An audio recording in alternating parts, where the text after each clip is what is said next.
C'est la deuxième fois. On va prier Alors, pour toi, Joël, Joël. je te souhaite le meilleur. allons- Que le Seigneur te guérit vite. Amen. Oui, que Amen. le Seigneur te guérisse. Ok, Amen. nous allons commencer notre petite réunion. Oui. Dieu Tout-Puissant, Père éternel, nous te remettons ces quelques instants entre tes mains. Nous sommes tous réunis pour écouter ta parole. Alors, Seigneur, que ce ne soit pas moi qui parle, mais toi à travers ma bouche. J'ai besoin de toi. C'est un sujet qui est excessivement délicat, excessivement difficile, et nous voulons faire ta volonté avant tout. Alors que mes mots puissent réconforter et puissent donner la nourriture à ceux qui ont besoin d'être nourris par ta parole, Seigneur. Viens par ton esprit nous guider, car c'est ça le plus important. Par Yeshua Mashiach qui est monté sur la croix et qui, par son sang béni, son sang glorieux, nous a enlevé le péché des origines. Amen. Amen. Amen. Amen. Oui, Titi. Alors, je vous demanderai simplement de bien vouloir éteindre éteindre vos micros. Excusez-moi, je suis un peu distrait. Et nous allons donc commencer notre étude par une petite introduction. Vous allez tout de suite comprendre de quoi on va parler. Shalom. Shalom Marguerite. Shalom, Marguerite. Shalom, Marguerite.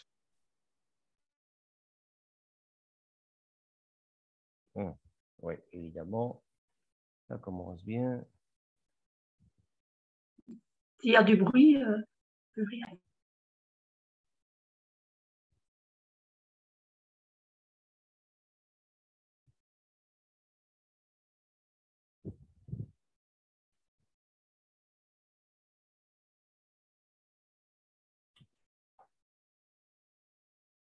Bon, je vais recommencer ça parce que je n'ai pas la première diapositive.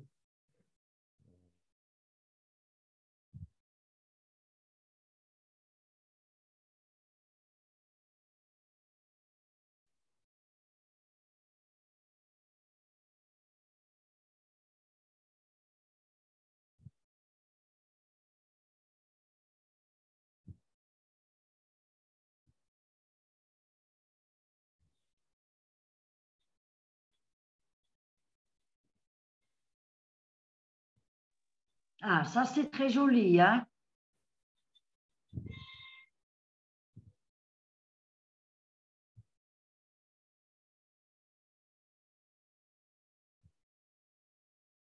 Les pétales de rose sur la plage, Pétale de rose sur la plage, un monsieur qui met son genou par terre pour évidemment demander la main de sa fiancée. Vous savez de quoi je vais parler, évidemment. C'est pas difficile, vous avez compris. Nous allons parler de mariage, bien évidemment.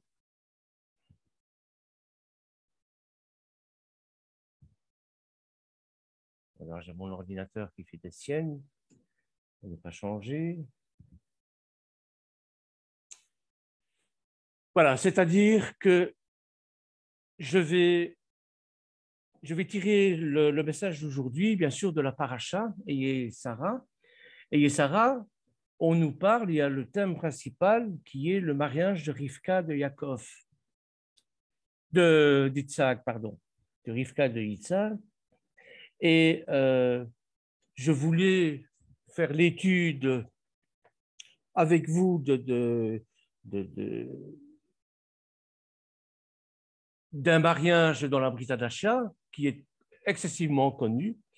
C'est bien sûr le mariage des noces de Cana ou bien les noces de l'agneau, mais c'est un thème tellement donné, tellement étudié, tellement prêché dans toutes les communautés que je me suis dit, nous allons actualiser les choses et les mettre dans le concret d'aujourd'hui.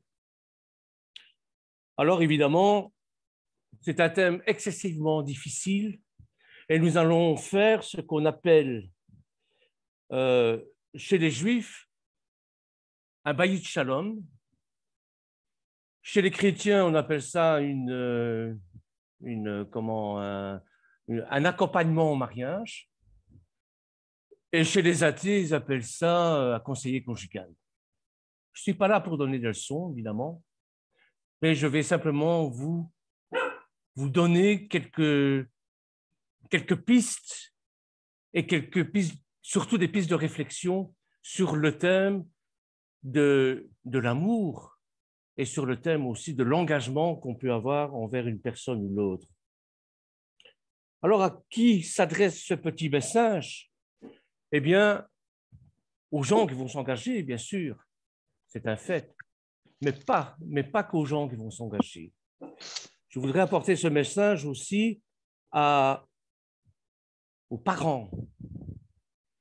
Aux parents, parce que lorsque la fille ou le fils apporte dans la famille un futur marié, eh bien, ça peut créer parfois des problèmes, des situations inattendues. Alors, ici, on va simplement se poser la question on va essayer de poser les bonnes questions.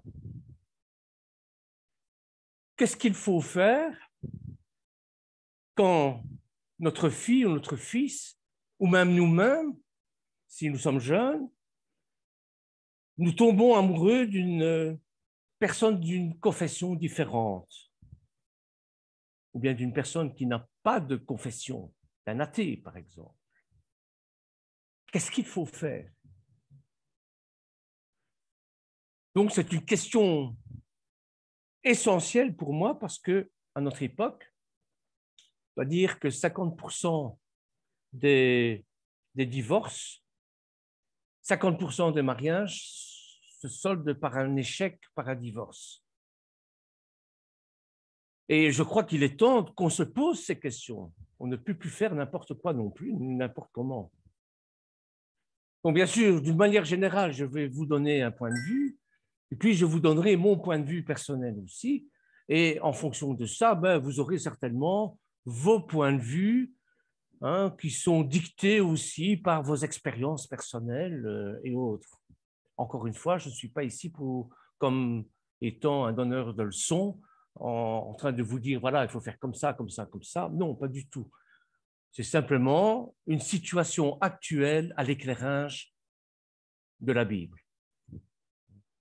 Mais dans l'ensemble, qu'est-ce qu'on pourrait dire dans l'ensemble? Dans l'ensemble et dans l'absolu, on pourrait dire que rien ne s'oppose à ce qu'un chrétien ou un croyant se marie avec un non-croyant ou avec une personne de confession différente.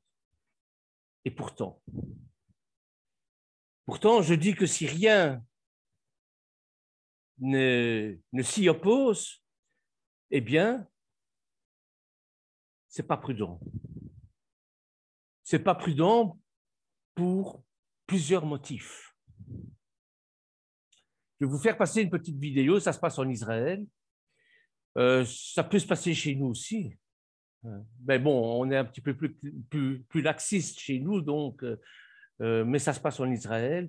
Et en Israël, vous savez qu'il y a deux communautés qui se côtoient régulièrement, ce sont les Juifs et les musulmans, et l'islam. Donc, il peut arriver qu'une personne tombe amoureuse d'une autre personne de confession différente. Ce que je vais vous montrer là, ça ne date pas d'il y a un siècle, ni de 10 siècles, ça date de l'année dernière. Donc, on est toujours au XXIe siècle ici.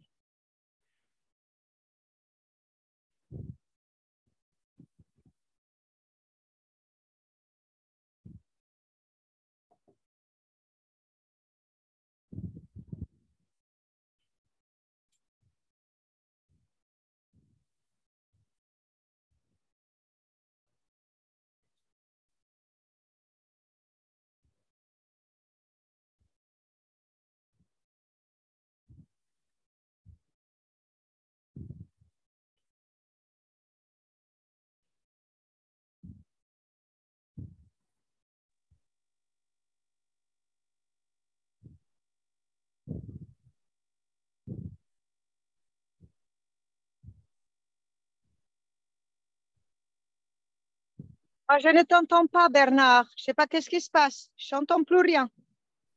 Ah ben, c'est-à-dire j'ai mis une vidéo. Ah, d'accord.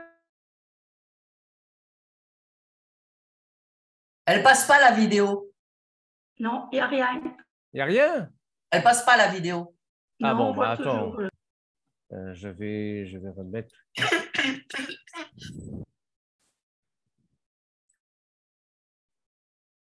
Je vais remettre le...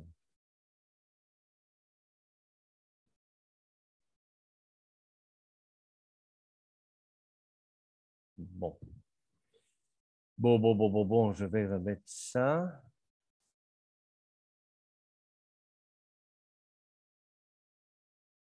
Alors.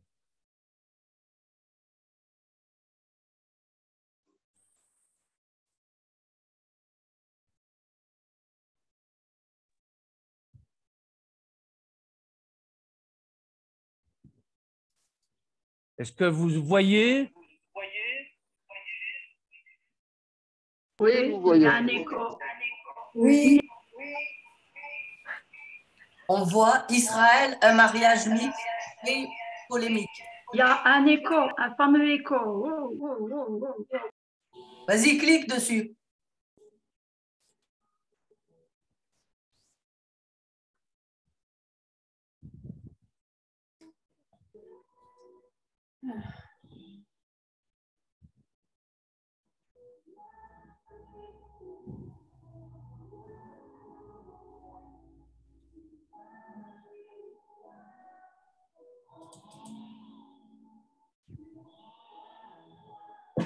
Ça va, vous voyez bien? Oui. C'est quoi que c'est toi, Bernard? Il n'y a pas de son dans la vidéo, Bernard? Non, pas pour le moment. Il y a de la musique? Mais, Ah ben, mais c'est écrit. Tout est écrit. on n'entend pas la musique de toute façon. Ah. C'est qui cette vidéo? Tu as partagé le son avec, n'oublie pas de partager le son. Hein. Oui. Patrick, vraiment.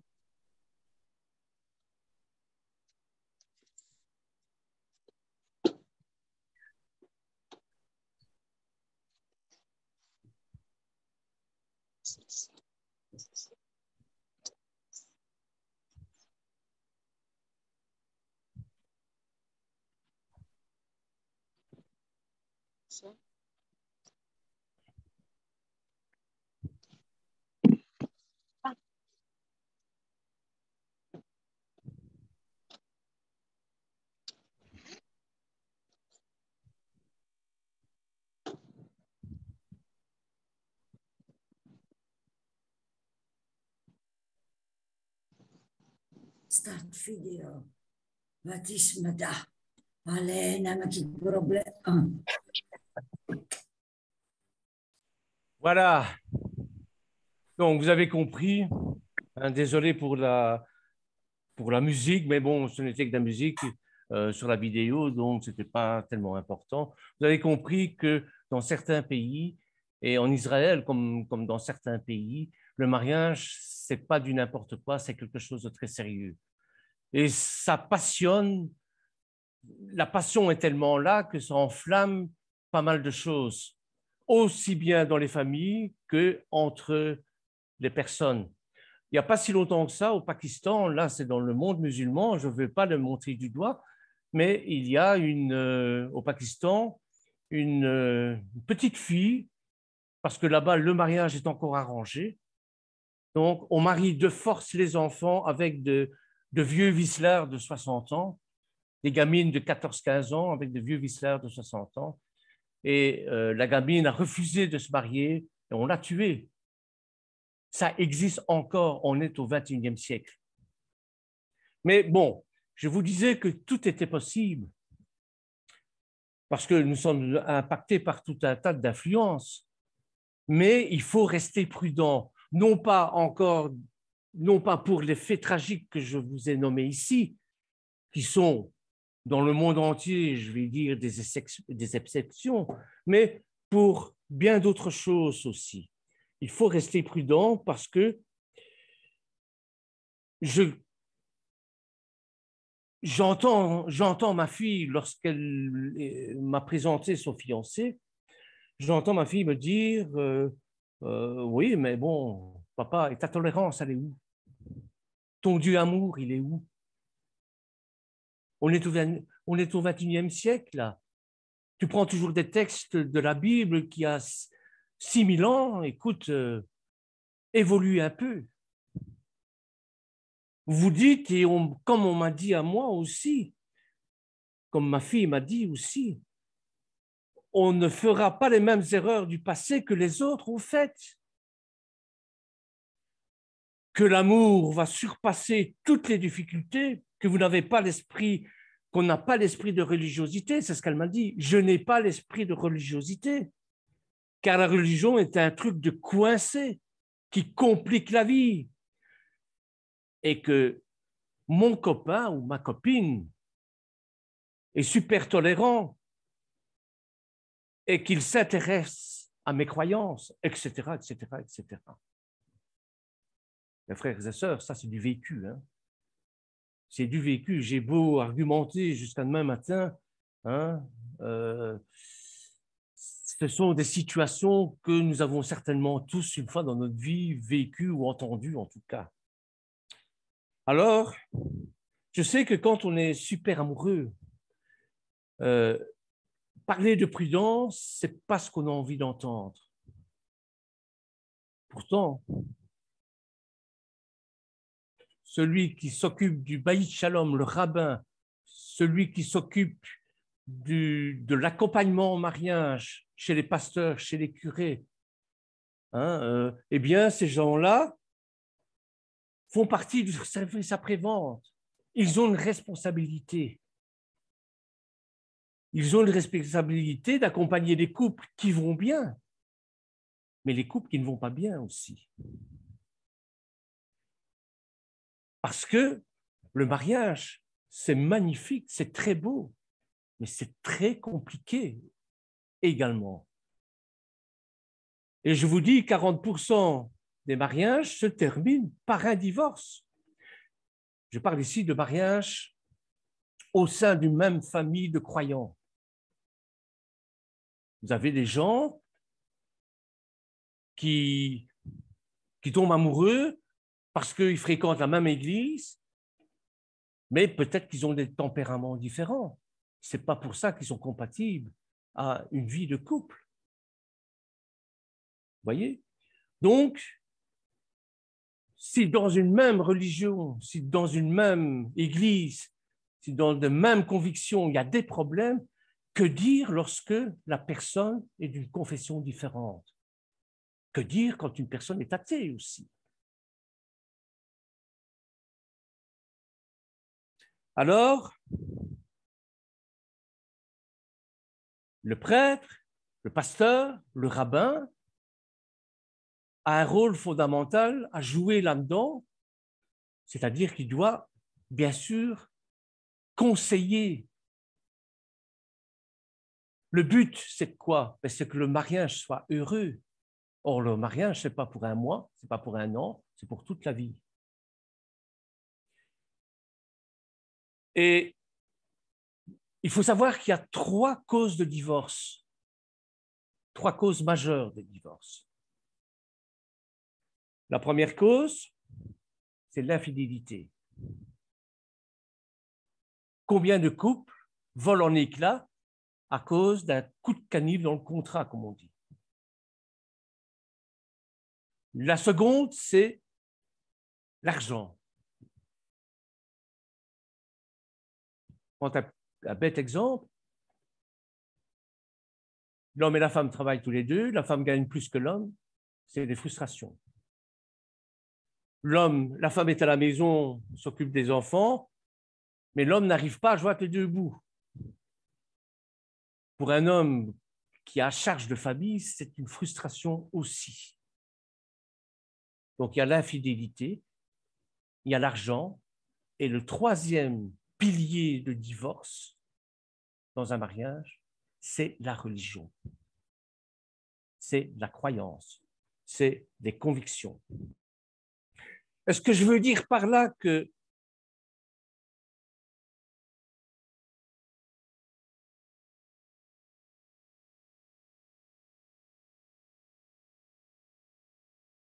connaissons Il y a- tous des J'entends couples. plus rien, Bernard, s'il te Il plaît. y a oui, il y a des coupures. Il y a une coupure. Ah bon. Comme ça, vous m'entendez? Oui, Oui. oui. Oui, oui. Ah, donc je disais simplement que ce n'est pas parce que je ne veux pas dire par là qu'on n'a aucune chance d'être heureux avec quelqu'un qui est d'une autre confession que la nôtre, bien sûr. Nous connaissons tous des gens qui sont heureux, qui ont deux religions différentes, ou bien dont l'un est athée, l'autre est croyant. Bon, donc ne faisons pas de généralité avec ça. Hein. Est-ce que tout est facile, plus facile, si on se marie avec un frère ou une sœur de la même confession que nous? Mais ce n'est pas dit. Ce n'est pas dit. Les Juifs ont très bien compris ça, c'est pourquoi ils organisent des baillis de shalom, hein, ça veut dire la maison de la paix, hein, pour voir si on est compatible, si les tempéraments sont compatibles les uns avec les autres. Et ils vont même jusqu'à en faire une profession, en faire des marieuses.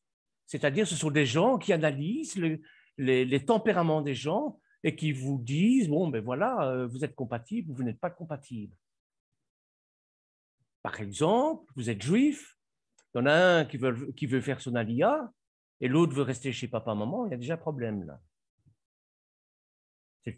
C'est un bête exemple, mais un bête exemple qui a des répercussions. Donc, il faut tenir compte de tout ça. Évidemment, les marieurs et les marieuses, attention, ce n'est pas gratuit. Et si vous glissez une belle enveloppe, eh bien, peut-être qu'il penchera en votre faveur. Ça c'est le risque. Mais toujours est-il qu'on voit que dans les deux confessions que je connais, chez les chrétiens comme chez les juifs, il y a un accompagnement au mariage. Et chez les athées, généralement, il y a ce qu'on appelle un conseiller conjugal. Donc, c'est que le problème est là. Alors, encore une fois, je vous dis, on connaît tous des gens de convictions différentes et pour lesquels ça fonctionne. On connaît aussi des gens de la même église pour qui ça se termine par une séparation et un divorce, alors qu'ils sont au Seigneur, alors qu'ils connaissent les Écritures. Alors qu'elles sont un petit peu les pierres d'achoppement. Mais la pierre d'achoppement, déjà, ce sont les Écritures. Vous allez me dire, ouais, mais qu'est-ce que tu racontes là? Les Écritures, c'est notre base de la foi. Oui, bien sûr.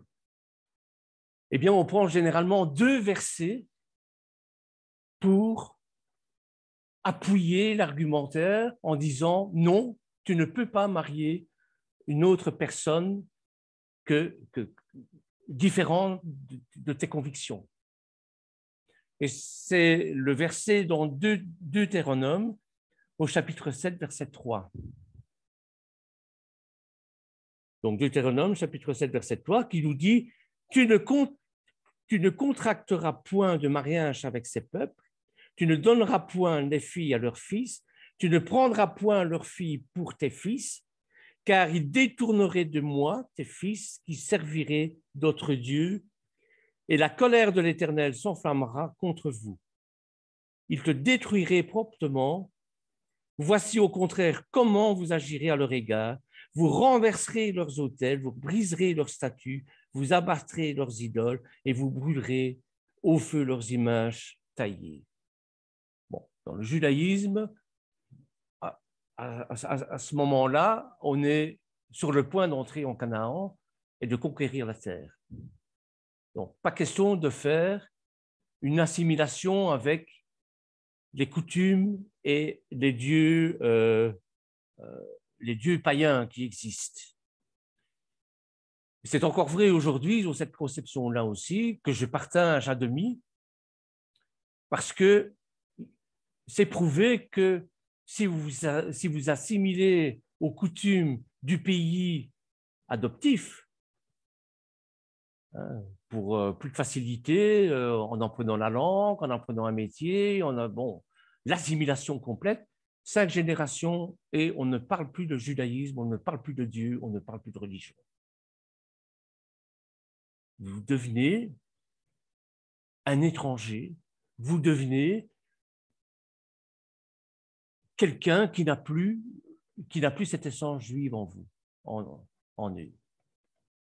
Ça, c'est pour le judaïsme. Mais les chrétiens prennent aussi d'autres versets.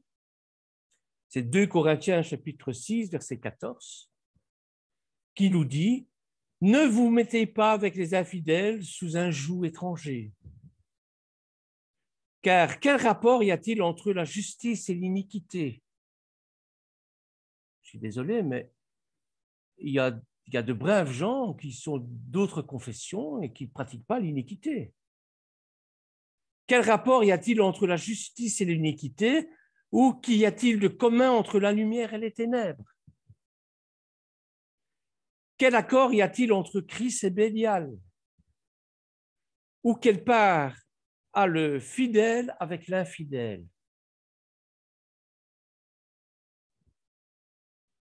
Donc, voilà un petit peu, je vais dire l'argumentaire, quand on veut rester sobre, en quelque sorte, qu'on empêche nos enfants de se marier avec des gens qui n'ont pas la même conception des choses, la même religion, ou qui n'ont pas de religion du tout.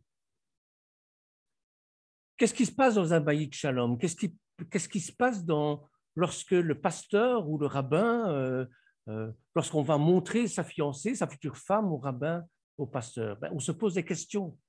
Mais quelles sont les questions essentielles pour qu'un couple fonctionne? Et moi, je suis pour une préparation au mariage. Une préparation au mariage, hein, où on va vérifier que vous êtes posé les bonnes questions. Si vous ne vous posez pas les bonnes questions, vous courez à l'échec assuré, c'est certain. La première question, je vous l'ai dit tout à l'heure, c'est la fidélité. On ne joue pas avec les sentiments des gens. Je t'aime aujourd'hui, je t'aime plus demain. Non, il faut rester sérieux là. Je t'aime, je viens te voir, mais j'ai toujours le t-shirt de mon ex sur le dos. Non, faut être sérieux là. Donc, la fidélité, cette fidélité qui nous est demandé d'aller jusqu'au bout. Deuxième chose, c'est la pureté. On ne se met pas dans des situations compliquées. On garde son corps pour la femme ou l'homme qu'on aime, pour la vie, et ne me dites pas qu'il faut essayer avant le mariage pour voir si on est compatible. Ça ne marche pas. Si ça permettait d'avoir moins de divorces, ça se saurait. Or, ce n'est pas le cas. Il y a des gens qui sont compatibles sexuellement, mais qui divorcent quand même. Il suffit d'une maladie, et quoi? On va voir ailleurs. Et quoi? On ne se marie plus. Quel est le sens profond du mariage? Car c'est un appel, c'est une vocation. Troisième chose, la liberté. La liberté, si votre ami vous titille sur votre foi, laissez tomber. C'est pas des boutades. C'est des boutades qui auront leur poids plus tard. Parce que ça va revenir. Pratiquer sa religion en toute liberté. Respecter la foi de son conjoint, de son ami, même s'il est différent. C'est essentiel, c'est primordial. Les enfants. Comment éduquer ces enfants? Dans quelle foi les éduquer? Bien sûr, on peut rêver que tout le monde se convertisse au Seigneur. Croyez-moi, ça ne va pas comme ça. Si on épouse une non-croyante, il ne faut pas s'attendre à ce que vos enfants soient croyants. Peut-être oui, peut-être non. Déjà, dans une famille de croyants, il y a des enfants qui se détournent de la foi, qui se détournent de Dieu. Alors, quand il y a un des croyants, un des non-croyants dans le couple, ben, croyez-moi, c'est nettement plus facile. Il ne faut pas croire non plus que vous allez arriver à convaincre et à convertir votre mari ou votre épouse. Ça arrive, mais ce n'est pas l'apanage. C'est l'Esprit Saint qui convainc. Ce n'est pas nous, déjà. Donc, il nous est demandé de témoigner de notre foi, mais avec délicatesse et amour. Et pas de prosélytisme à contre-courant, ça ne sert à rien. Là, c'est vraiment s'enfermer dans des bulles, et là, c'est le divorce à coup sûr. Ça ne veut pas dire non plus que nos enfants ne seront pas libres de faire ce qu'ils veulent par après. Vous l'éduquez dans la foi, mais ce n'est pas pour ça qu'ils vont rester dans cette foi.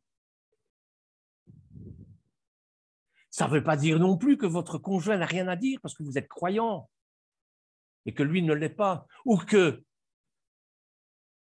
vous êtes croyant donc vous n'avez rien à dire et qu'elle a tout à dire, ou qu'il a tout à dire. On va prendre quelques exemples concrets. Votre conjoint est juif ou musulman, bête, mais vraiment on rate des pâquerettes que je prends là. Va-t-il accepter que vous mettiez du jambon dans le frigo? C'est bête. Et c'est un cas concret. Je sais ce que vous allez me dire, ce que ma fille m'a dit quand c'était le cas. C'est pas glamour de parler de ça alors que nous vivons la plus grande histoire romantique de notre vie. Mais il faut savoir que vous ouvrez votre frigo 5 à 6 fois par jour, si ce n'est pas plus, pendant 50 ans.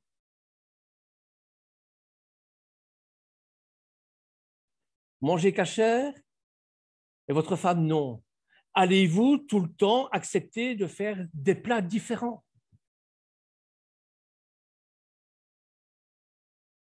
Un autre exemple, quelqu'un est OK avec le respect de votre foi. Est-ce que vous voulez que quelqu'un soit OK avec votre foi ou qu'il vous soutienne dans votre foi? Voilà les questions qu'on se pose. Généralement, il faut être croyant pour deux. Et si vous allez au culte, allez-vous y aller seul? Mais il viendra un jour où vous allez vous poser la question, est-ce que j'y vais, est-ce que j'y vais pas? Et quand on est deux croyants, il y a l'autre qui dit oui, on y va. Et vous y allez, même si vous n'avez pas envie d'y aller. Et si l'autre est athée, reste à la maison et un beau film ce samedi après-midi. Vous connaissez des athées qui accompagnent leurs conjoints au culte. C'est une magnifique preuve d'amour. Mais est-ce que ça peut continuer? Est-ce que vous ne voulez pas plus? Est-ce qu'on va tenir bon ou à certains moments dire stop, j'ai plus envie de me battre? Parce qu'il y a des jours où on n'a plus envie de se battre, on n'a plus la force de se battre. On a envie de baisser les bras. Et l'autre devient un frein à l'épanouissement spirituel. C'est comme ça qu'il est perçu. Croyez-moi, là je parle en tant que croyant, c'est à ce moment-là que Satan va intervenir. C'est à ce moment-là que Satan va exploiter nos faiblesses. Un autre exemple, prier ensemble. Les gens aiment prier ensemble. Les gens aiment étudier la Torah ensemble, ou la Bible ensemble, ou le Coran ensemble.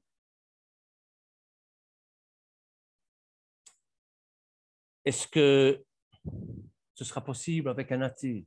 Bien sûr que non. Ce n'est pas prier avec quelqu'un qui ne prie pas.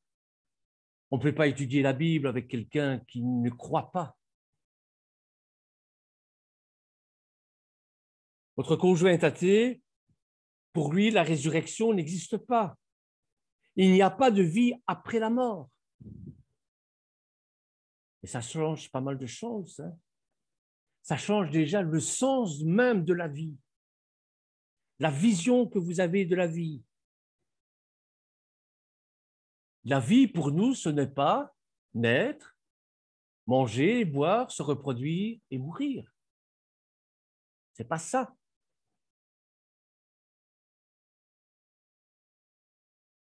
Donc, l'espérance aussi est totalement différente. Face aux difficultés qui sont les mêmes, que ce soit un athée ou une personne d'une autre religion que la nôtre, eh bien, l'espérance est différente.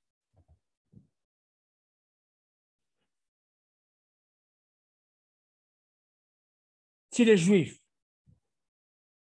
comment va se structurer sa foi? Et sa foi va se structurer dans le Dieu un. Shema Israël, Adonai Eloheinu, Adonai Echad. C'est les musulmans. Et la croyance en la soumission de Dieu, d'un Dieu, Allah, par un respect sans condition de la charia. Vous voyez le choc des cultures parfois, avec les drames qu'on connaît encore aujourd'hui. Musulman, ça veut dire le soumis. Est-ce que vous êtes prêtre à vous soumettre à ce point-là par amour pour votre homme, pour votre femme? Chez les chrétiens, c'est d'aimer son prochain comme Yeshua nous a aimés. Les trois sont très beaux, mais ce n'est pas la même chose. Ce ne sont pas les mêmes visions, ce ne sont pas les mêmes croyances. Et ça va être des pierres d'achoppement pour plus tard. Si votre conjoint est catho, c'est la même religion, protestant, catholique, orthodoxe, on croit en Yeshua, Jésus-Christ, le Rédempteur. Bon, est-ce que vous allez faire une neuvaine et prier la Sainte Vierge pour la guérison d'une personne?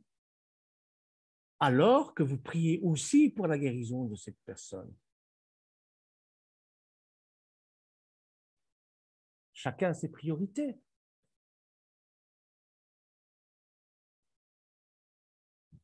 On peut vous dire,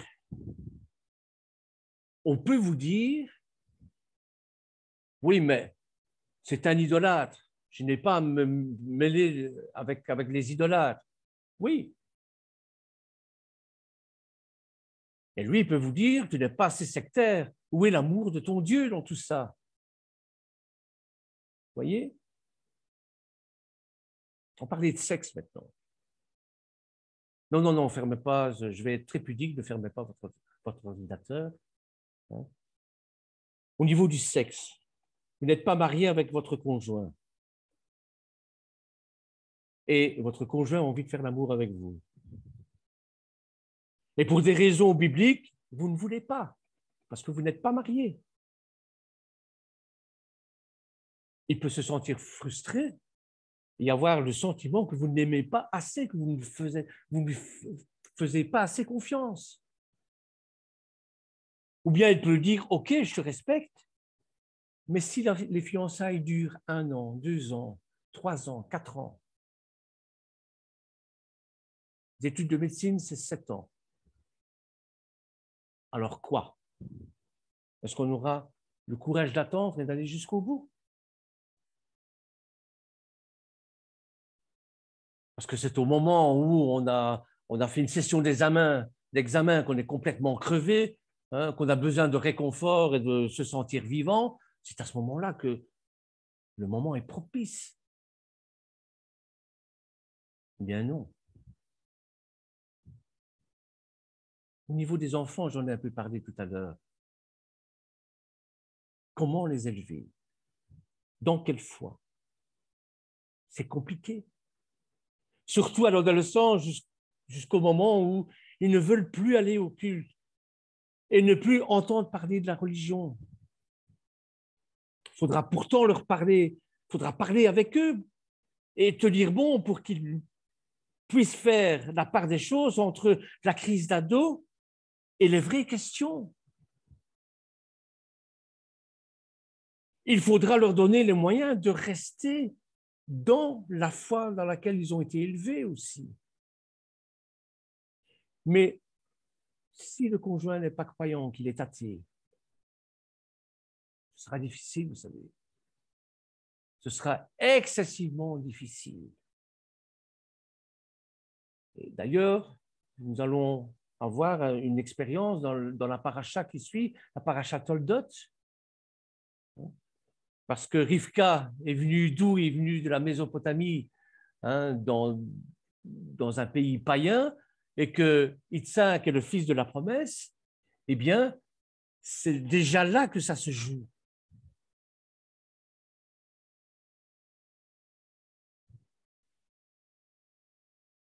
Donc, si le conjoint ne l'est pas, ça va être excessivement difficile. Et ce sera difficile parce que le choix de l'ado sera vite fait, croyez-moi. Il est plus facile d'aller boire un verre avec des copains que de rester faire Shabbat avec ses parents et d'étudier la Torah.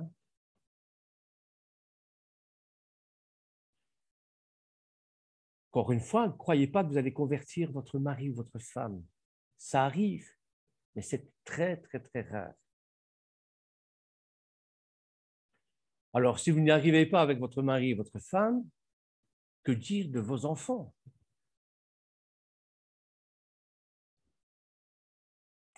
Ne me dites pas non plus que vous allez leur laisser le choix plus tard.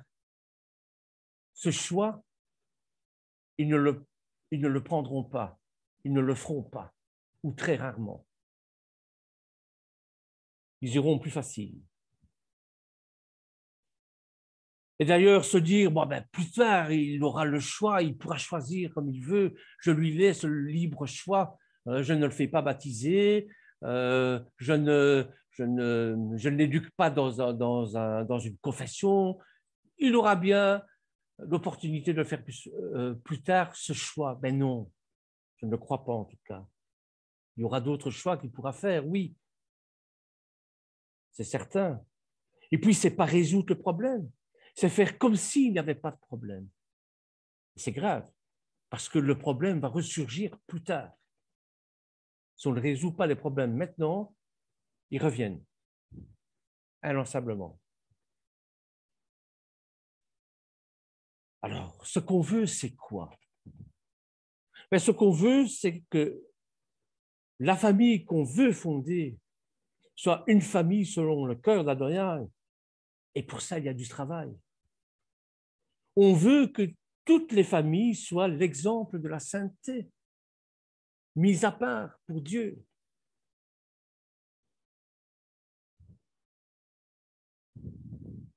Et quoi qu'on fasse, heureusement qu'il y a le Bayit Shalom, heureusement qu'il y a l'accompagnement au mariage.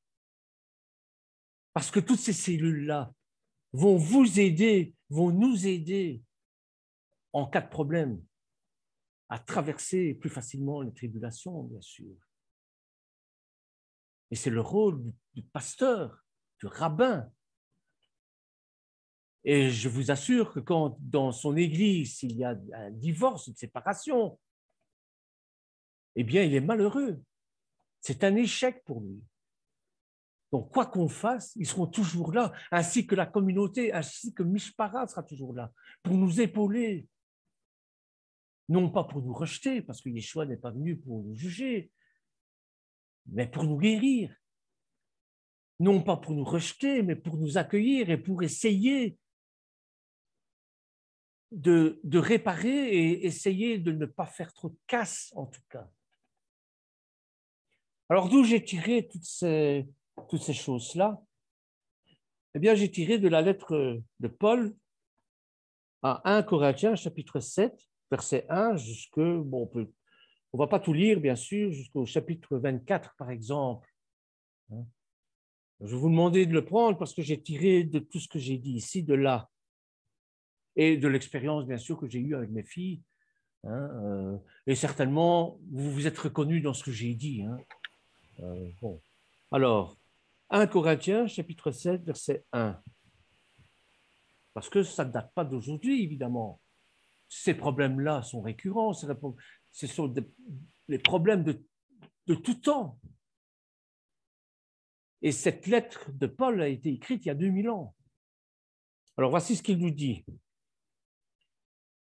Pour ce qui est maintenant des questions que vous vous posez dans vos lettres, est-il bon pour un homme de se passer de femme? Eh bien, à cause des dangers de l'immoralité sexuelle, il vaut mieux que chaque homme ait sa femme et que chaque femme ait son mari.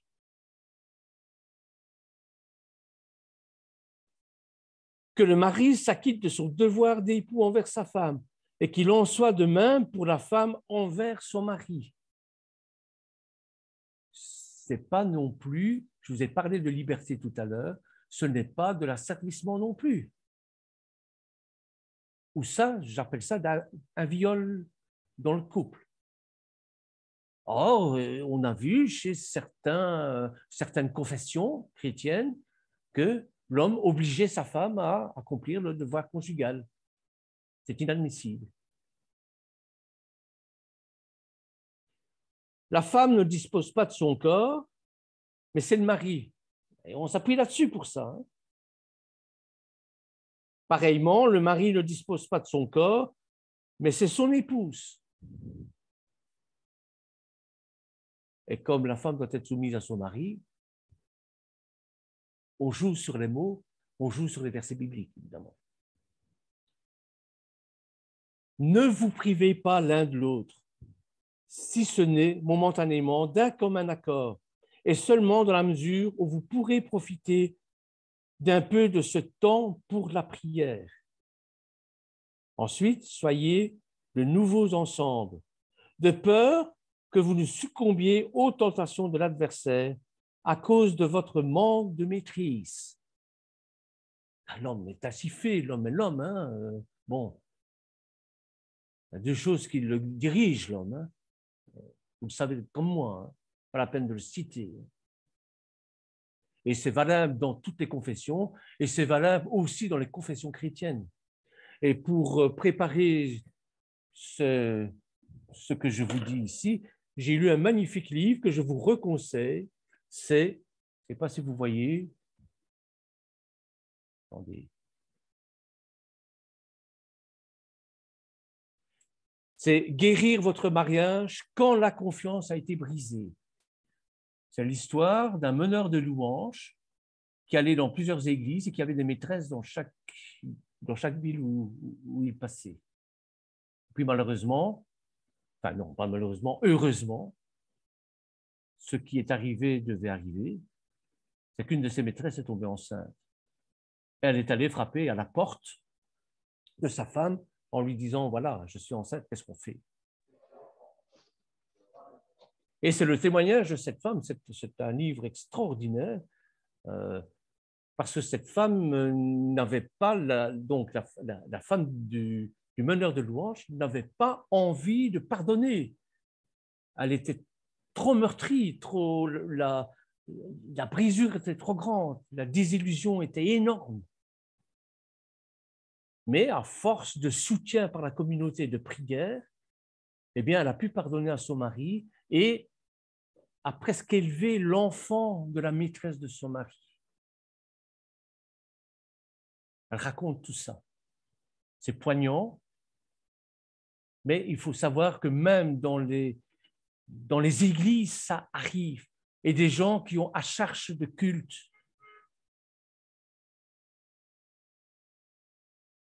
Vous voyez? Donc, je vous le conseille, ça s'appelle « Guérir votre mariage quand la confiance a été brisée ». C'est Cindy Beale, hein, c'est dans la collection Vida. Vous aurez ça dans toutes les bonnes librairies chrétiennes. Hein, bon. Tu pourras mettre les références par écrit, parce que des fois, on n'entend pas bien le nom de l'auteur. Oui, bien sûr, hein, Cindy Beale, hein, oui. Ok, je le ferai par écrit. Je mettrai des références. Ok, merci. Donc, je vous dis, c'est un livre extraordinaire. Jusqu'au bout, moi, j'ai cru que cette femme n'allait pas lui pardonner. Et elle donne les raisons pour lesquelles, et je me suis mis à sa place, je ne sais pas si moi, j'aurais eu la force de pardonner. Mais la prière, et, bon, et la foi, et la communauté, bon. Évidemment, il a été déchu de son poste de meneur de louange, comprenez bien. Hein. Bon. On ne peut pas quand même être meneur de louange ou être pasteur hein, si vous n'êtes pas en règle avec l'Éternel. Hein. C'est évident. Il faut être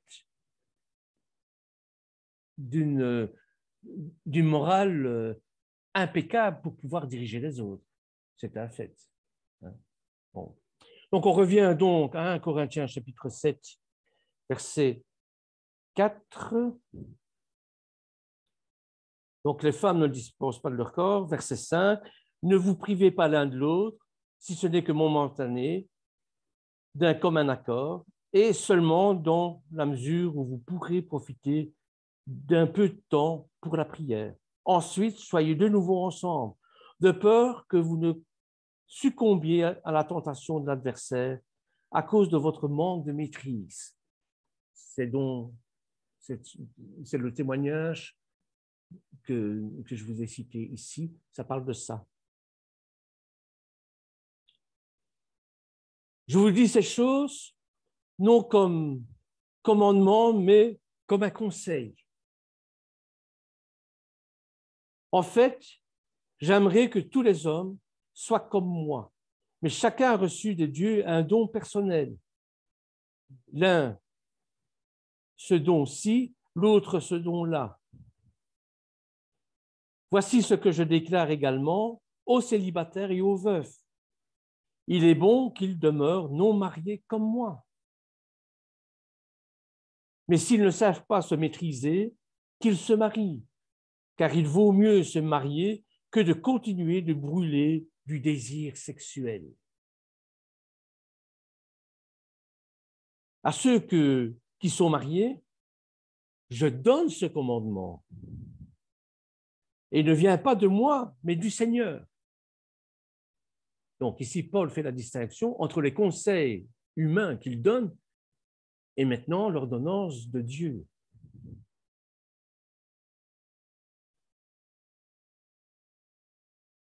Donc au verset 9, mais s'ils ne savent pas se maîtriser, qu'ils se marient. Oui, verset, excusez-moi, mais il commence à faire noir ici. À ceux qui sont mariés, je donne ce commandement, il ne vient pas de moi, mais du Seigneur. Une femme ne doit pas se séparer de son mari. Mais au cas où elle en serait séparée, qu'elle demeure seule sans se marier, ou qu'elle se réconcilie avec son mari. Pareillement, que le mari ne quitte pas sa femme. Vous avez fait un mauvais choix. Vous avez des tempéraments de feu tous les deux, vous avez des tempéraments différents, la vie ensemble n'est pas possible, eh bien séparez-vous. Séparez-vous, non pas pour aller avec quelqu'un d'autre, mais parce que ce n'est pas possible. Je connais un couple comme ça, où c'est deux tempéraments, et ils vivent chacun dans leur maison, mais quand ils ont besoin l'un de l'autre, bon, ben, ils sont là. Ce sont des gens au Seigneur. Ils viennent aux assemblées, ils prient, etc. Mais ils ne peuvent pas vivre ensemble. Ils ont des enfants ensemble, mais voilà. Chacun vit chacun de son côté parce que leur tempérament ne leur permet pas de s'accommoder.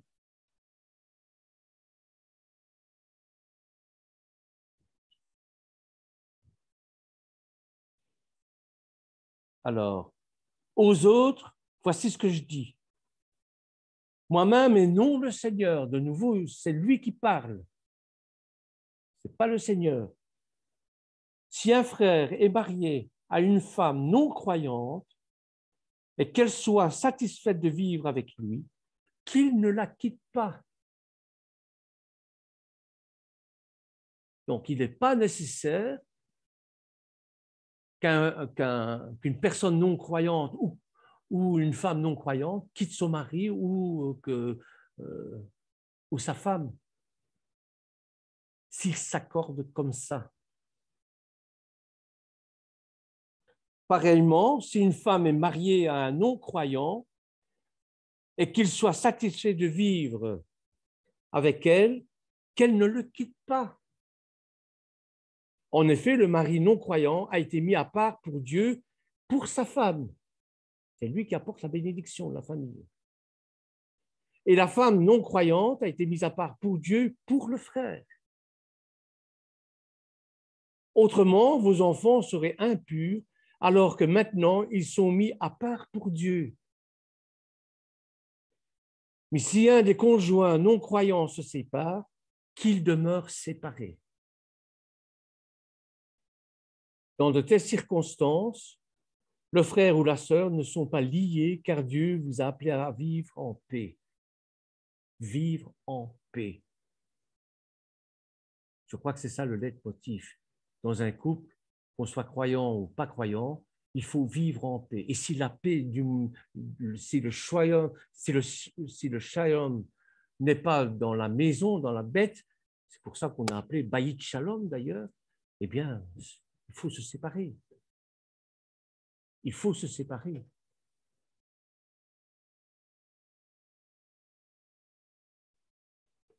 En effet, comment peux-tu savoir, épouse, si tu sauveras ton mari? Et toi, le mari, comment peux-tu savoir si tu sauveras ta femme? J'avais mes amis qui disaient toujours, la difficulté, c'est de ne pas vivre avec les non-croyants et les chrétiens. C'est de se montrer chrétien envers les non-croyants. C'est un peu ça, quoi. Mais que chacun vive sa vie selon ce que le Seigneur lui a attribué et conformément à la condition dans laquelle il était quand Dieu l'a appelé. Telle est la règle que j'établis dans toutes les assemblées. Quelqu'un était-il déjà circoncis quand il est appelé? Eh bien, qu'il n'essaye pas de dissimuler les marques de la circoncision. Quelqu'un était-il incirconcis quand il est appelé? Eh bien, qu'il ne fasse pas de Brit Mila, etc., etc., etc. Vous pouvez lire tout le chapitre 7, donc 1 Corinthiens chapitre 7. Hein, c'est là-dessus que je me base pour répondre et pour essayer de comprendre ce qui se passe, parce que parfois nous sommes dépassés par les événements. Voilà, frères et sœurs, pardon pour les petits couacs au niveau des enregistrements, au niveau de la technologie qui n'est pas parfaite, mais j'essayais de donner mon petit éclairage personnel sur ce que nous rencontrons tous les jours. Et il n'y a rien de plus concret que ce que nous vivons. Nous devons vivre la foi dans ce concret. On sait bien avoir la tête dans les étoiles, parler de la matrice céleste, etc. Mais il faut vivre notre foi au quotidien envers nos frères et nos sœurs aussi. Alors, ne soyons pas trop durs envers eux, parce que nous ne connaissons pas toujours les histoires de A à Z. Ne portons pas de jugement, mais soutenons les gens qui sont dans les difficultés. C'est un peu le message que j'avais envie de vous mettre sur le cœur aujourd'hui. Amen. Amen. Merci Bernard. J'ai une petite question. Tu as lu au début dans Devarim, donc Deutéronome, combien? Ça, je n'ai pas pu entendre. Chapitre 3, verset 7. Ah, merci beaucoup Bernard et merci pour l'explication. Que le Seigneur te bénisse. Merci. Donc, je vais vous mettre... Est-ce qu'on peut poser des questions? Bien sûr. Qu'est-ce que c'est exactement le concubinage? Concubinage, c'est... Quand on n'est pas marié? Voilà. Mhm. C'est du latin qui veut dire se mettre ensemble, vivre ensemble. Et c'est permis ou pas? Ben, c'est permis. Comme je vous le disais tout à l'heure, non, ce n'est pas permis. Si on est croyant, ce n'est pas permis. Mhm. Parce que si on est croyant, évidemment, il n'y a que la bénédiction, il n'y a que le mariage devant Dieu, la bénédiction devant Dieu, puisque on ne consentirait pas de faire un mariage sans, bien sûr, l'intervention divine. Et tout ce que nous étudions jusqu'à maintenant, c'est quoi? Eh bien, avec le mariage de Rivka, avec le mariage de Yaakov, avec tous les mariages, c'est la présence de Dieu au sein de nos foyers. La première église, c'est notre foyer. Et là où Dieu réside, c'est où? C'est dans notre foyer, c'est dans nos cœurs, bien sûr, mais c'est dans notre foyer aussi. Bernard, il est là parmi nous. il y a autre Évidemment, c'est pour le croyant. Le non-croyant ne verra pas la chose de la même manière, puisqu'il ne croit pas. Voilà. Donc, non, ce n'est pas permis, bien sûr que non. Bernard, il y a autre chose aussi. À l'époque, il y avait des hommes qui avaient 3, 4 femmes, des fois même plus que ça. Et alors là, tu crois qu'il n'y avait pas de problème? Quand il y avait plusieurs femmes, il y avait bien sûr des problèmes. Et pourquoi les hommes avaient le droit d'avoir 3, 4 femmes et d'avoir des tonnes de femmes? Alors que les femmes, elles ont le droit de rien, elles avaient le droit que de se fermer la bouche. C'est vrai que notre société est une société phallocrate, et c'est vrai que Salomon avait plus de 1000 concubines, donc des femmes avec qui il n'était pas marié. Il avait, je crois, c'est plus de 500 femmes mariées. Et pourtant, il était aimé par Dieu. Hein. Il a Et été pourtant, aimé. il était aimé par Dieu. Ah oui, alors. Mais il a échoué. Oh, Salomon, c'est pas un bon témoignage. Et il a échoué à cause des femmes. Hein. Moi, j'aimerais apporter un témoignage qui m'est très proche, si vous me le permettez. Oui. En posant des questions. Donc, sans donner de nom, donc dans une église, Oui. ok, soi-disant la personne responsable de prêcher la parole de Dieu et qui était le président de l'église. Ok, il marchait, c'est un homme, cette personne marchait bien avec Dieu dans la sainteté de l'Éternel au départ, quand il a été nommé donc président, pasteur et président de l'église, il marchait dans la sainteté de l'Éternel. Ok, cette personne voulait se marier, il avait du mal, donc c'était un homme, il avait du mal à trouver une fiancée, une femme, parce que cette personne gardait donc le Shabbat. Oui. Ok. Et donc, c'est pas évident de trouver une femme qui garde le Shabbat, c'est très difficile. Et puis, parmi les évangéliques aussi, dès qu'on sait qu'ils gardaient le Shabbat, c'était fini. Le contact, c'était fini. La personne n'était plus intéressante. De ce fait, ce monsieur-là, sur Internet, a trouvé une païenne qui était très, très gentille. Et puis, ce monsieur, il priait pour que Dieu lui donne une épouse parce qu'il voulait avoir des enfants. Il avançait en âge. Mais il ne voulait pas d'une femme qui ait ni piercing, ni tatouage, ni qui ne fume pas. Donc, il priait, il disait à Dieu, Seigneur, donne-moi une femme qui n'ait pas ces 3 choses, je ne supporte pas ça. Bon, je sais que cette personne a prié pour cela, je le sais plusieurs fois. Mais malgré tout, il n'arrivait pas à trouver. Donc, un beau jour, il tombe sur une païenne. C'est une histoire vraie, hein, sur une païenne qui correspondait à la réponse de sa prière. Et lui, il croyait que c'était la réponse à sa prière. Et donc, ils se voient, ils se déclarent leur amour, ils apprennent à se connaître, bon, bref. Et il la trouve gentille et il pense qu'elle va se convertir et que c'est la femme que Dieu lui a destinée.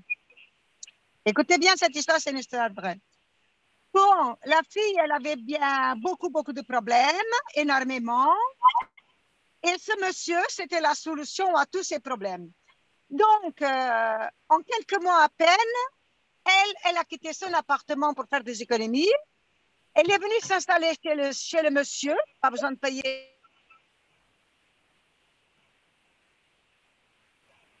On ne t'entend plus, Racolina, on ne t'entend plus. On l'a coupé. Allô? Oui, voilà, on Ça y t'entend est, maintenant de nouveau. On t'en réentend. On t'entend. Ah, zut. Hein. On t'entend. Ça va, Raquelina, continue.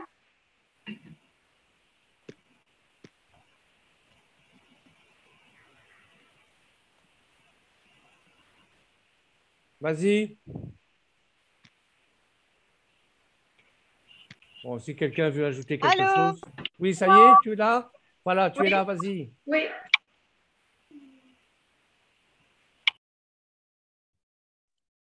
Raquelina, mets ton micro, s'il te plaît. Là, tu l'as fermé. Qu'est-ce qu'on fait parce qu'il n'est pas marié? Le prédicateur.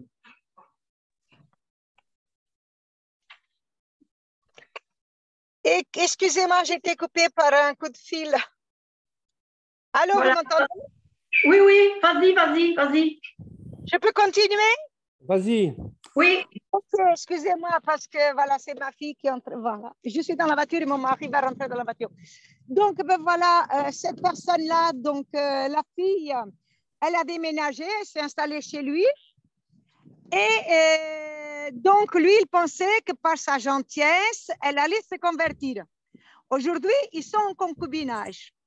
Donc, le monsieur en question, évidemment, tout ça, c'est sûr, c'est pas resté public. Il a été destitué de ses fonctions de président de l'Assemblée et de pasteur parce qu'il prêchait la parole. Il a été destitué et les conséquences, elles ont quand même été graves. Une famille brisée à cause de ça et la Kaïla en quelque part aussi. Et un très, très mauvais témoignage. Ça fait plus d'1 an maintenant que cette histoire est arrivée. Et la nana, la dame n'est toujours pas convertie et apparemment, elle ne veut rien savoir de Dieu. Elle ne veut pas donner sa vie au Seigneur. Donc, apparemment, il aurait compris que ce n'était pas la femme que Dieu lui a destinée. Voilà, ça, c'est une histoire vraie. J'aimerais savoir, vous écoutez à chacun, qu'est-ce que vous en pensez de cette histoire? Donc, pour moi, il ne faut jamais se mettre avec un non-converti, jamais. Il faut d'abord que la personne se convertisse et après se marier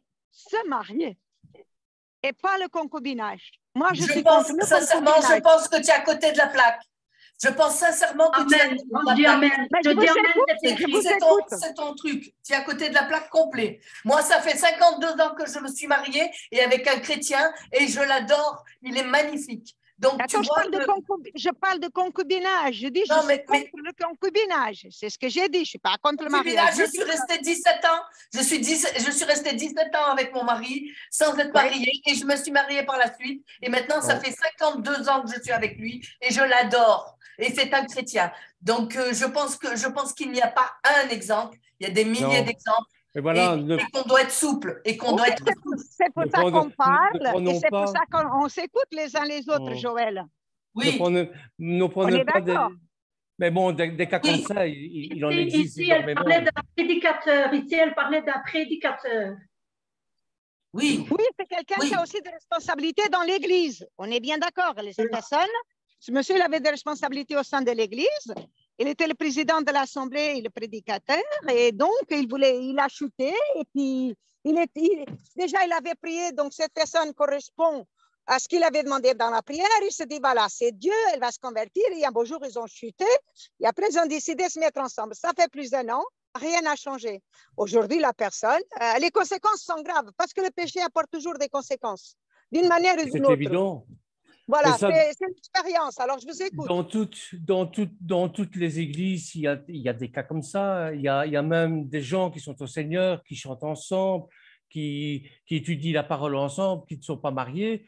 Et à force de se côtoyer, voilà, il y a des sentiments qui naissent. Et malgré qu'ils luttent, eh bien, ça se termine par un divorce de part et d'autre. Or, ce sont des gens, Seigneur, mariés. Mais c'est évident que rien n'est stable. Rien n'est stable. Maintenant, si vous êtes avec une personne qui est non-croyante et que elle est sanctifiée par le croyant s'il obéit à Dieu. Et que vous entrez en religion en quelque sorte, qu'est-ce qu'il faut faire? Répudier la femme avec qui vous êtes depuis 30 ans? Non. Bernard, la parole, c'est écrit dans la parole que si on est avec un non-croyant ou une non-croyante, la personne, elle est sanctifiée par le croyant s'il obéit à Dieu. C'est Oui. pas croyant, je crois, je pratique Oui, pas. c'est ce pas que tout j'ai ça. dit. C'est ce que j'ai dit. Ce sont les Écritures que j'ai lues en 1 Corinthiens, chapitre 7, versets Oui, 1 à 25. Oui, j'avais entendu, mais c'est pour rappeler à Joël, en fait. C'est pour le rappeler à Joël que la personne est sanctifiée, voilà. Bon, maintenant, il n'y a rien de saint. Alors, c'est en âme et conscience, c'est entre vous et le entre vous et la communauté, c'est pas entre vous. Ne portons pas de jugement sur ce qui se passe. Non, mais Bernard, s'il te plaît, quand quelqu'un a une responsabilité dans une église, comment le pasteur, je ne sais pas, comment est-ce que l'église ou le conseil doit réagir, d'après toi? D'après moi, ils sont formels Ah oui, là-dessus. donne ton point de vue. D'après moi, les Écritures sont formelles là-dessus. Vous devez être irréprochable. Si vous avez à charge d'une église, Amen. Si vous avez à charge d'une église,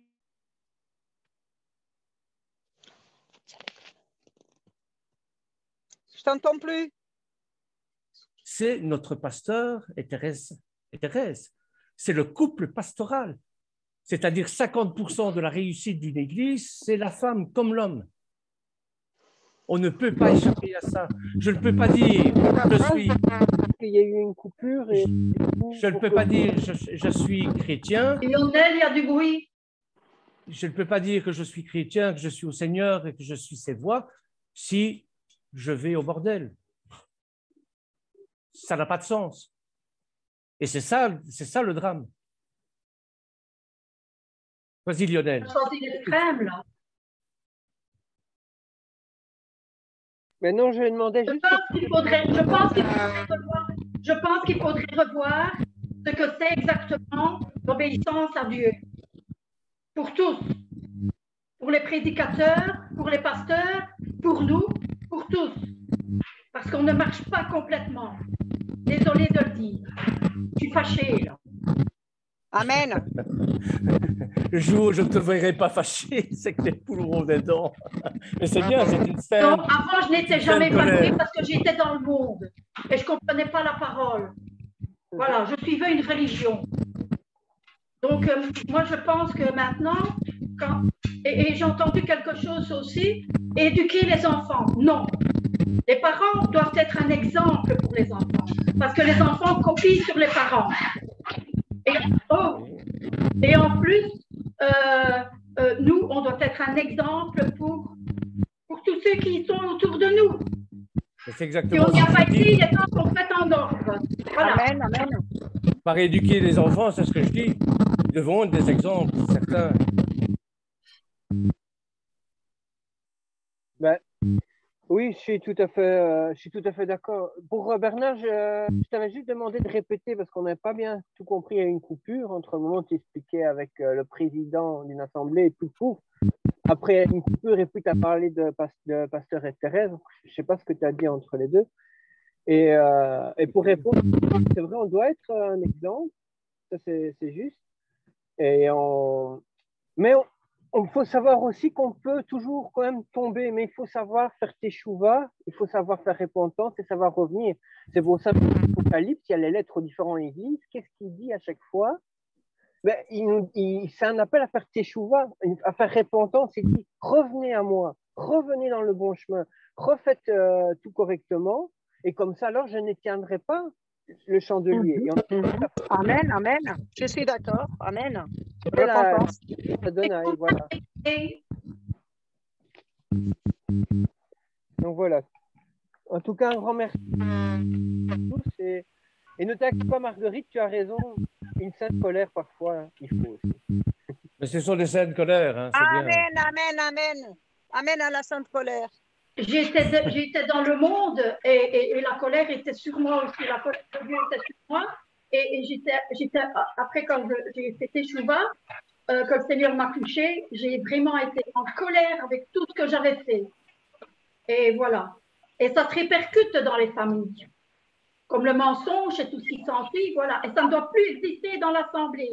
dans notre assemblée, dans l'assemblée de Yeshua, ça ne doit plus exister.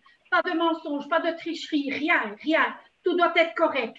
Je vis encore je vis encore des situations difficiles parce que mon frère a décidé, personne ne doit me dire quand il rentre à l'hôpital, or que je le sais. Le kiné qui n'est pas chrétien m'a dit, tu me poses la question s'il va bien, ben je te réponds, je ne peux pas mentir. Oui, il est à l'hôpital, mais il ne veut pas qu'on le dise. Alors, je lui téléphone quand il est à la maison, il ne va pas plus loin, je lui téléphone, je fais semblant de rien. Jusqu'au moment où je vais lui dire, arrête de mentir. J'ai entendu une sonnerie d'un truc de l'hôpital, là, je dis, c'est quoi que j'entends là? Ah, ben c'est mon colocataire qui fait sonner, il me prend pour une gourde, quoi. Il faut qu'on stoppe de tout ça. Alors, si quelqu'un a des nouvelles de mon frère, à qui on a dit, il ne faut pas le dire, hein? Il ne faut pas dire que je suis à l'hôpital, hein? S'il vous plaît. C'est terminé tout ça, entre toi, moi, voilà. Il faut qu'on arrête de mentir. Il y a la vérité qui est là, il faut dire les choses. Amen, amen. Oui, mais la vérité, c'est aussi de respecter la décision de l'autre. Je ne respecte que la décision de Dieu. Ah ben c'est ça. Voilà. Oui, mais bien sûr, bien sûr, bien sûr. On n'a pas dit de répéter à tout le monde. On ne demande pas de répéter. Il y a des choses qu'on doit taire, bien sûr. Il y a des choses qu'on doit taire. Mais moi, je suis là dans mon coin. Je parle de moi, mais il n'y a pas que de moi. Il y a des souffrances. Oui, mais justement, en parlant de toi, c'est que tu as un problème à régler avec ton frère. Si, non, attends. Oui, mais à régler avec toi aussi, alors. Le problème, c'est que. Ah oui, mais nous, quand on a des problèmes ensemble, il y a beaucoup de souffrances. Nous, Marguerite, il y a beaucoup de chrétiens. Marguerite, il y a beaucoup de souffrances parce qu'il y a beaucoup de méchanceté, de cachotterie et de tout ce qu'on veut, même au sein de l'Assemblée. Alors, il faut stopper. Vous ne me voyez plus d'ailleurs, hein? OK. Marguerite, sois calme, s'il te plaît. Je suis calme, je suis en. Voilà, c'est tout. De non plus trop s'énerver, ce n'est pas non plus un règlement de compte qu'il faut faire en ligne. S'il vous plaît, restez tous disciplinés. Ok. Merci beaucoup. Pardon, excusez-moi. Amen, amen, amen. Voilà, toujours. Moi, je voudrais parler. Oui. Je trouve que c'est un sujet qui est très, très sensible et qui soulève beaucoup d'émotions chez les gens. Du coup, je me demande comment on peut véritablement avoir un temps de partage autour de ça, si les émotions sont tellement exacerbées et qu'on n'arrive pas à échanger entre nous. Alors peut-être que Internet fait beaucoup aussi ça, c'est des fois mieux de se voir en vrai, ça permet de dialoguer différemment. Moi, j'ai des questionnements, mais la problématique, c'est que quelque part, on a chacun son opinion, chacun sa façon de voir les choses, d'interpréter la parole aussi. Il ne faut pas l'oublier. Des fois, on n'est pas conduit par l'esprit, on est conduit par notre chair et par nos expériences. Amen. Et beaucoup sont conduits par la chair. Voilà. Et donc, du coup, c'est un sujet hyper intéressant parce que ça fait tellement écho dans nos vies à chacun et chacune que ça implique tellement de personnes, nos enfants, nos conjoints, nos propres expériences de vie. Moi, je vais prendre mon expérience, qui reste mon expérience, c'est que moi, j'ai été confrontée au divorce. C'est-à-dire que quand je me suis convertie, j'étais séparée depuis 4 ans avec mon ex-mari.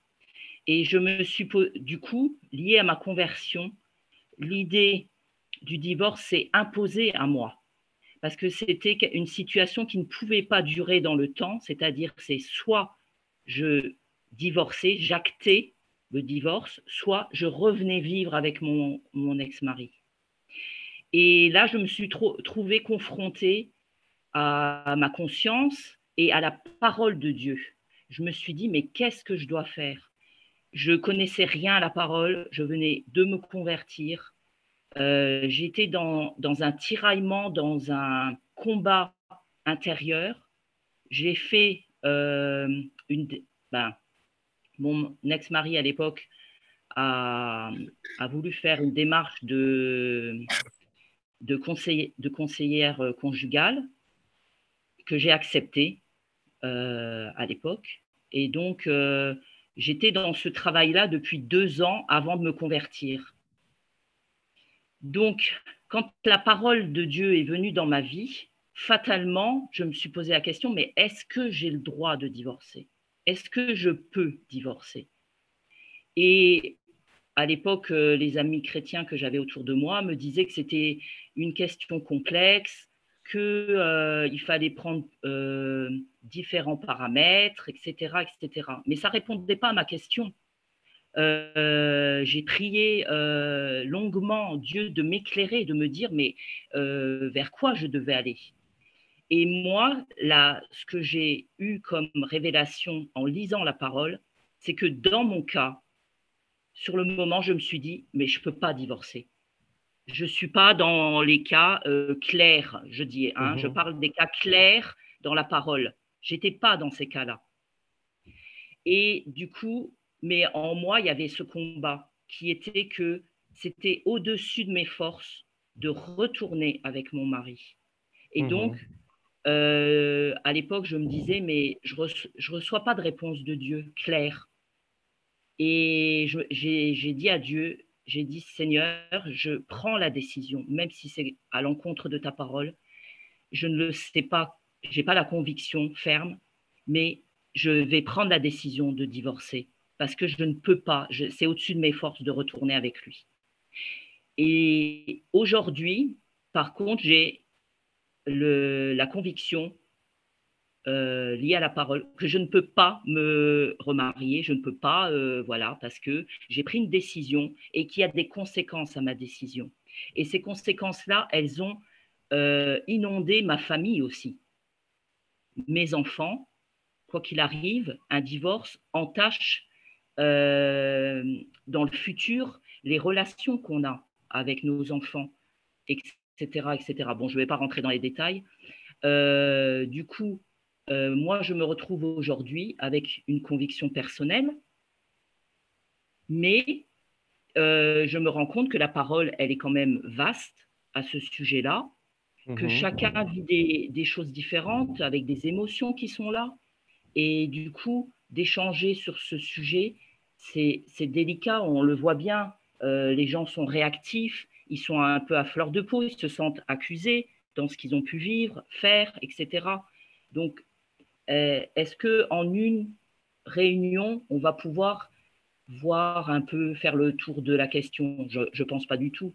Et je trouve dommage qu'on passerait à autre chose après, parce que c'est quelque chose qui est important pour nous d'éclairer. Est-ce qu'on est dans la volonté de Dieu, chacun et chacune?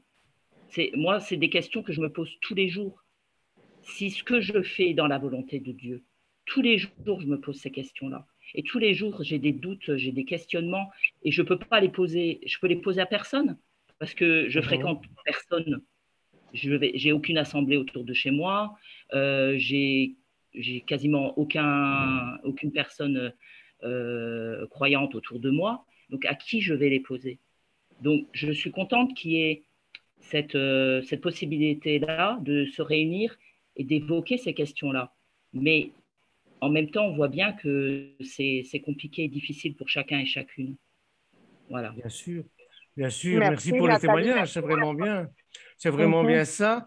Et le Bayit Shalom ou l'accompagnement des couples, etc., ça sert à ça justement. Bien sûr. Et s'il y a des institutions qui sont créées autour de ça, c'est parce qu'il y a des problèmes. Et bon, le rôle du pasteur, c'est justement d'aider à surmonter, d'entendre, d'écouter, de surmonter tous les problèmes qui sont inhérents à la séparation, au divorce, à la croyance ou non, et ainsi de suite. C'est certain, ça. Et c'est vrai que bon, c'est un sujet très délicat. Moi, je n'ai fait qu'effleurer, je n'ai fait que donner la crainte de ce qui était au-dessus. Mais quand tout ça, on remue tout un tas de choses, de passions, bon, c'est évident. Mhm. Oui, moi je pense, pardon, moi je pense qu'il faut continuer dans ce domaine-là, encore une ou deux réunions, et que chaque personne qui participe ait le droit de s'exprimer, de témoigner, que nous nous écoutons les uns les autres dans le respect et dans l'amour. Amen. Voilà, sans porter de jugement ni de critique. Mais je pense que c'est bien que chacun s'exprime parce que malheureusement, le divorce, la concubinage et tout ça, c'est d'actualité dans les églises. Les églises, c'est comme le monde. Mais 50%, il y a des cas. 50% des mariages se terminent par un divorce. C'est énorme. Voilà. Donc, il y a beaucoup de cas. Moi aussi, j'ai mon témoignage personnel à porter. J'ai aussi divorcé, mais ça prend du temps. Donc, je pense que ce n'est pas pour aujourd'hui. Mais prendre du temps pour que chacun de nous apporte son propre témoignage dans le respect, dans l'amour, sans qu'après on nous juge ou nous critique. Et après, notre pasteur Lorenzo, je suppose, il devrait, avec des versets de la Bible, essayer encore une fois. Toi, tu l'as déjà fait, Bernard, mais il y a encore plus à explorer dans la Bible. Oui, bien sûr, bien sûr. Pour que vraiment on puisse voir clair. Moi, par exemple, je réponds tout simplement à Nathalie là. C'est que moi, j'ai compris une chose, c'est que le divorce, c'est un péché comme un autre. Et que quand on demande pardon à Dieu, du fond de son cœur avec des larmes, comme moi je l'ai fait, comme moi je l'ai fait, eh bien le Seigneur pardonne ce péché, pardonne cette décision, et si nous lui restons fidèles, il continue de nous bénir. Et ça, je suis une preuve vivante de ce que je vous dis là en 2 mots. Voilà. La chanson que Joël a chantée tout à l'heure, qui dit « J'ai emprunté plusieurs chemins différents, mais c'est vers toi que je reviens », c'est exactement ça. Amen, amen, amen, amen. J'ai quelque chose à répondre à Kiefer. Voilà. Moi, Raquelina, d'accord. Raquelina. Excuse-moi, parce que je vois que le nom. Alors, j'ai pas tout en tête. Voilà. Oui. Moi, j'avais un papa et une maman qui étaient juifs tous les deux. Oui. Mais c'était un couple qui était, c'était un drôle de couple. Ils n'auraient jamais dû être ensemble. C'était des parents qui ont été, ils se sont mariés pour se sauver peut-être des conditions familiales, mais ils n'étaient pas faits pour être ensemble. Ils ont eu 3 enfants, et nous, les 3 enfants, on a souffert le martyre parce qu'on vivait dans une ambiance terrible. C'était très dur. Tous les jours, ça se disputait, ça s'insultait. Et nous, on était là au milieu et on voulait les séparer. On était des bébés, on recevait des coups comme ça. On était balayés de droite et de gauche. J'ai vécu l'enfer jusqu'à mes 16 ans.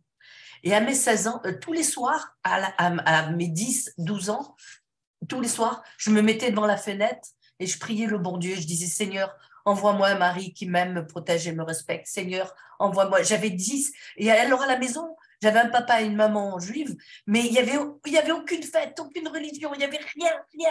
Le néant à la maison, c'était le néant. Et moi, je croyais en Dieu. Alors, je me mettais le soir devant la fenêtre et je priais le bon Dieu. Je disais, Seigneur, envoie-moi un mari qui m'aime, me protège et me respecte. Seigneur, et jusqu'à l'âge de mes 15 ans et demi, 16 ans. Et à mes 15 ans et demi, on était pauvres, on n'avait pas d'argent à la maison, c'était une vie très, très dure. Et quand j'ai eu mes 15 ans et demi, 16 ans, j'étais encore étudiante, mais j'allais dans un magasin travailler pour me faire un petit peu d'argent pour pouvoir m'acheter une robe, une culotte, un soutien-gorge, enfin, pour le minimum, quoi. J'allais, quand il y avait les fêtes, j'allais aider dans un magasin pour travailler. Et là j'ai rencontré, c'est comme ça que j'ai rencontré mon mari à 16 ans. Il montait les escaliers. Et moi, j'étais au premier étage, il y avait un escalier en colimaçon. Il montait les escaliers, mon mari, enfin celui qui est devenu mon mari, hein, moi j'avais 16 ans. Donc, il montait les escaliers. Et quand je l'ai vu, j'ai eu le palpitant qui s'est mis à cogner. Mais à cogner, j'ai cru que j'allais mourir tellement c'était la cage thoracique, elle allait exploser. Et dans le magasin, il y avait de la musique. Alors, la musique, je l'entendais que de l'oreille droite. Elle est arrivée comme ça. Et de l'autre côté, il y a eu le néant. Plus rien. Et au bout de très, très loin, il y a une voix qui est arrivée. Mais ce n'était pas une voix, c'était un truc qui faisait… C'est arrivé, ça s'est posé à mon oreille. Et il m'a dit, c'est lui. Et la voix est venue me dire que c'était lui que le Seigneur avait choisi pour moi. Il était catholique Et il n'était pas pratiquant, mais il était catholique et il était gentil. Et il m'a aidé à me reconstruire, à reconstruire ma vie qui était détruite par des parents qui n'étaient pas de bons parents.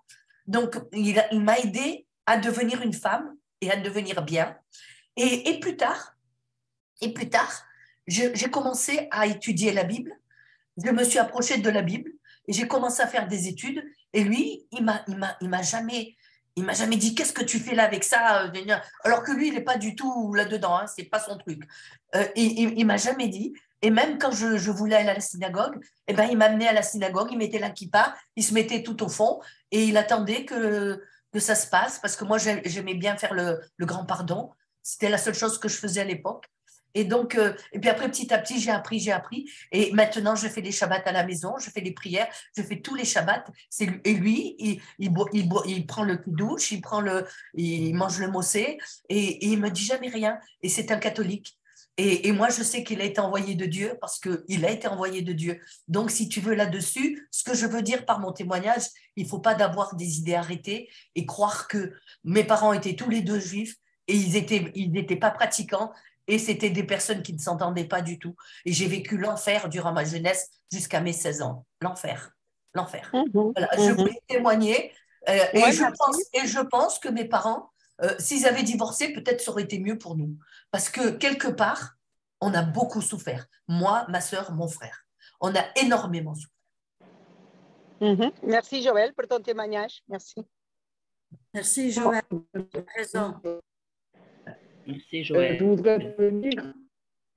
Je pense qu'il y a de la place pour tout le monde et que quelque part, tout le monde a des voix différentes et il faut rester avec l'amour pour son prochain.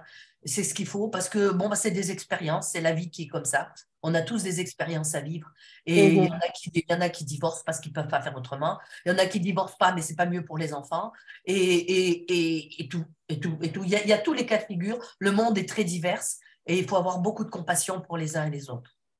Dans tout ça, c'est toujours les enfants qui souffrent et le Seigneur s'occupe beaucoup des enfants.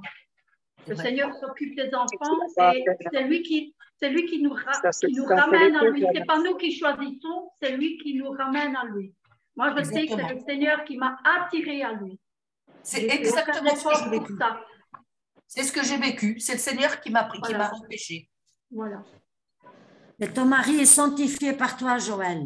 Je sais. Merci Violette, merci beaucoup. Je sais, mais mon mari est merveilleux, il est merveilleux. Donc je ne peux pas, c'est le cri du cœur là. Moi c'était un coup de foudre, quand je l'ai vu c'était un coup de foudre. Et je suis toujours foudroyée de lui.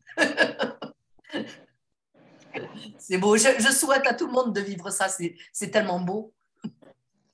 C'est chouette, c'est vraiment chouette. Amen.